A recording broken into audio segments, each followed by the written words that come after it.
Welcome into First Take. Good morning. Thank you for being with us. Skip Bayless, Stephen A. Smith, Molly Karam here. Guys, it's been a crazy morning already.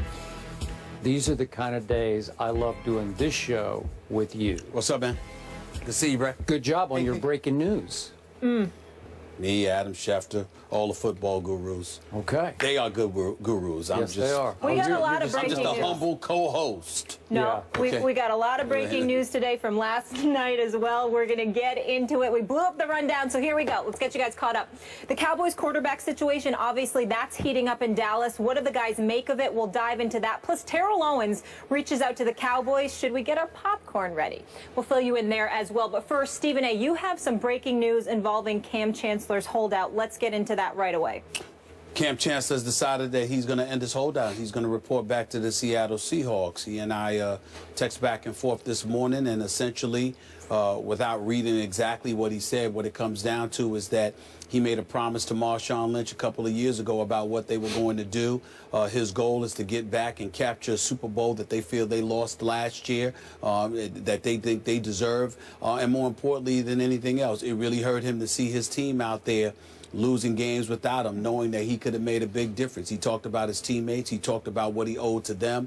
He talked about what he owed to Marshawn Lynch and how that commitment to his teammates and the guys that he goes to war with is bigger than his business issues right now. He made no bones about the fact that he will not ignore the issues of being underpaid as the safety for the Seattle Seahawks, but he acknowledged that those are things that could and should be addressed in the offseason. Right now, as things presently stand, they're 0-2 and in danger of falling apart. And he realizes that he simply cannot just stand by the wayside and allow this to happen. And in fairness, to everybody involved, I'm not the only person that talked to Kam Chancellor. I'm quite sure Ray Lewis has spoken to Kam Chancellor. I know that Adam Schefter does his due diligence, and he knew exactly everything that was going on because he and I spoke as well.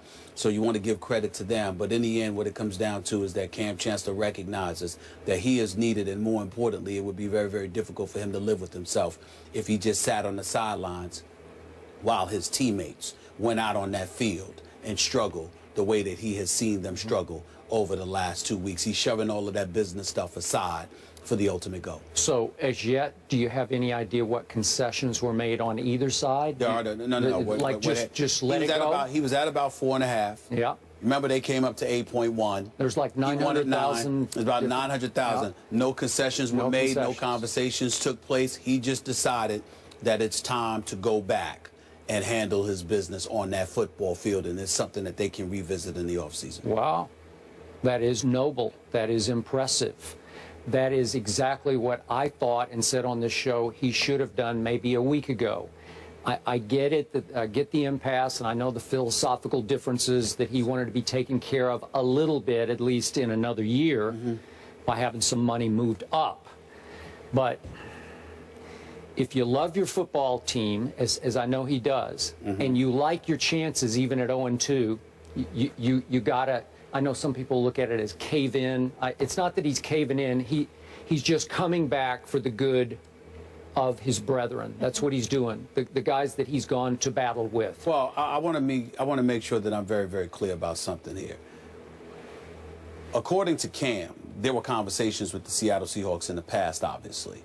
From what I heard from other people, not Kam, Kam had told folks that John Snyder, general manager for the Seattle Seahawks, essentially looked him dead in his face and told him, I'm not taking care of you this year, next year, or the year after. You're under contract. Now, obviously, when you talk about the NFL culture, how teams can go to a player, ask them to restructure their deals, waive them, cut them, take a pay cut, etc., Kam Chancellor was very, very offended by that. Now, I'm not here to cast aspersions on John Snyder. I don't know him. I know that he's considered very, very good at his job. Obviously, he's got a Super Bowl championship and 2 consecutive Super Bowl appearances on his resume. Used to work for the Green Bay Packers, used to work for the Washington Redskins, even though he's only 43, 44 years of age. His resume is quite impressive, to be quite honest with you. So understanding that and knowing that I don't know him, nor have I ever spoken to this man, I want to be very, very clear. In no way am I trying to cast any aspersions on him. I'm just conveying the whole thought process that was given to me by Cam and others close to Cam about what Cam was feeling throughout this whole process. He felt disrespected.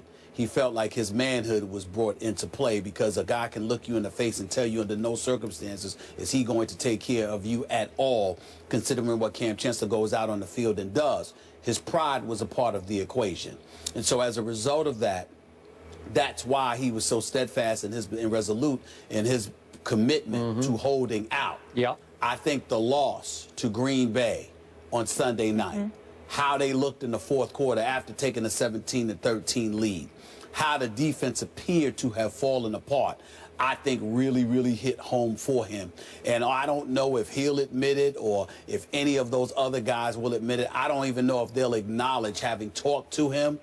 But I suspect, I don't know for sure, but I suspect that the great Ray Lewis had something to do with talking to him as well. And by the way, what did he say on your radio Ray Lewis show? came on my radio and said he deserves his money, he should get his money, Seattle should give him his money, etc. But I can't leave my troops out there while they're going to war without me. I can't leave them hanging like that. That's just not something that I could do. But that was before Ray Lewis realized that it was a man thing, because you got to treat guys like men. Ray Lewis also alluded to that as well. You've got to treat brothers like men. You can't sit up there, look them in their face, and tell them under no circumstances are you going to take care of them. After you took care of Richard Sherman, after you took care of Marshawn Lynch, after you took care of Russell Wilson and a couple of other guys, you can't then turn around and say to the quarterback and the heart and the soul of your defense, who is Kam Chancellor, that we are not going to do anything for you, and expect him to just accept that so easily. That is not something that he was going to do. He was resolute in his commitment to hold out. I believe that his mind changed. And, we spoke an hour ago. I got the impression that that loss on Sunday night to Green Bay, the manner in which they lost, resonated with him in such a fashion that he finally came to the conclusion, the hell with Snyder, Carroll, and everybody else in the front office. I'll deal with that in the offseason. I can't leave my boys hanging like this, and that's why he's gone back. I personally thought he would come to that conclusion after what happened in Week 1 at St. Louis when they gave up 34 in overtime to Nick Foles. Well, you got to remember, that was stunning. You got to remember it's the preseason. You're not getting a lot of action in the preseason because you want to make sure you're healthy for the regular season, and sometimes a little rust, absence of activity, really getting your bearings under you can play a role in how you look in Week 1. A lot of NFL players assume that they're not going to be near their best in Week 1 because that's when you're really getting hit for the first time. You're really out there going after it, in a regular season game. But Sunday night against Aaron Rodgers in Green Bay. Although that was somewhat predictable, somewhat. It is the bad man that is Aaron Rodgers, right? It's predictable, but then again, it isn't from the perspective of you have it locked in. It's one thing if you just play a bad game and you might still hold out.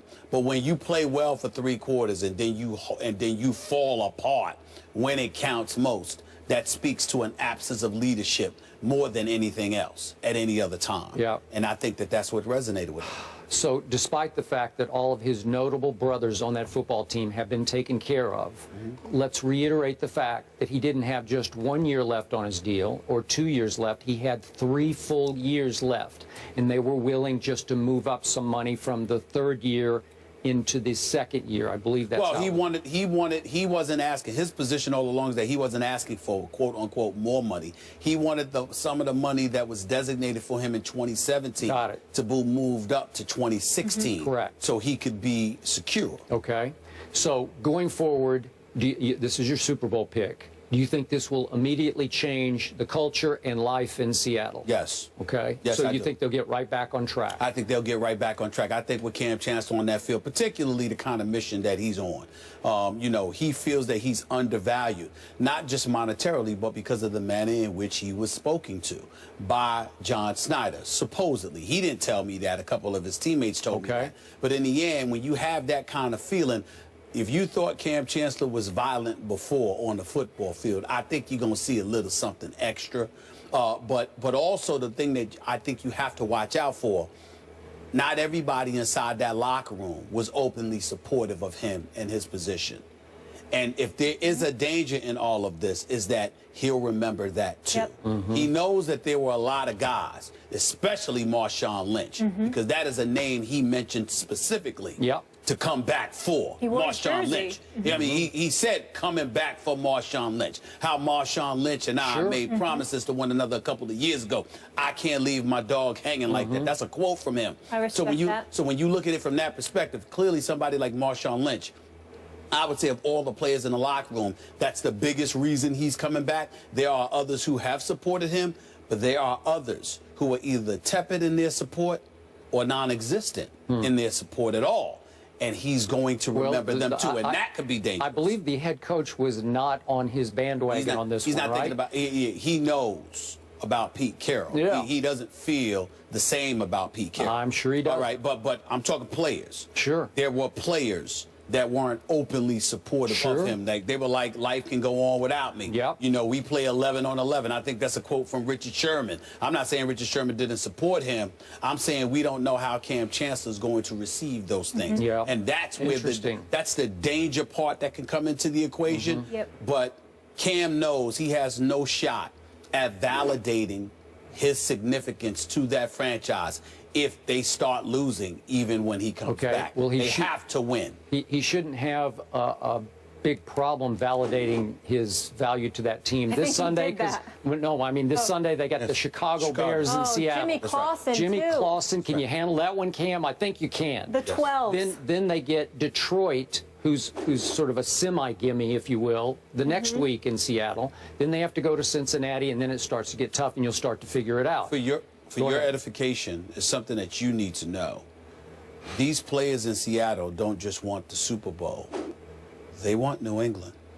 Good. I just want you to know that. Yeah, well, trust me, Tom Brady ain't flinching on that one.